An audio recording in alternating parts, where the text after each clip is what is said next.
বৃষ্টি ধাৰাবাহিকখনৰ আজি নিশা আহিবলগীয়া এপিছডৰ প্ৰমো বৰ্তমান মুকলি হৈছে আৰু আজিৰ প্ৰমোত আমি দেখিবলৈ পাইছোঁ ধাৰাবাহিকখন হ'বলৈ গৈ আছে বহুত বেছি ইণ্টাৰেষ্টিং। বলকচোন চাওঁ আজিৰ প্ৰমোত কি দেখিবলৈ পাইছোঁ। আজিৰ প্ৰমোৰ প্ৰথম ভাগত আমি দেখিবলৈ পাইছোঁ বাবাই ঝৰ্ণাক কৈ আছিল তেখেত হয়তো তোমাৰ পাপা হ'ব পাৰে ঝৰ্ণা, কিন্তু মোৰ নহয়। তেতিয়া আমি দেখিবলৈ পাইছোঁ ঝৰ্ণাই মাত দিছিল শ্বাট আপ, মই ধৈৰ্য ধৰি আছোঁ বুলি নাভাবিবা যে মই একো কৰিব নোৱাৰোঁ।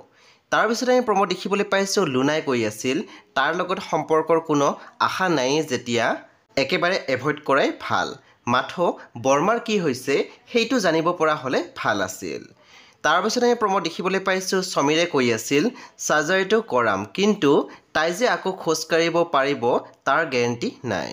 বন্ধু বান্ধৱীসকল, আজি নিশা 8 বজাত ৰং টিভিত আহিবলগীয়া বৃষ্টি ধাৰাবাহিকখন খুবেই বেছি ইণ্টাৰেষ্টিং হ'বলৈ গৈ আছে। আপোনালোকে চাবলৈ একেবাৰে নাপাহৰিব। পৰৱৰ্তী আপডেটৰ বাবে আপোনালোকে আমাৰ চেনেলটো ছাবস্ক্ৰাইব কৰি কাষত থকা বেল আইকনো টিপি দিবলৈ একেবাৰে নাপাহৰিব।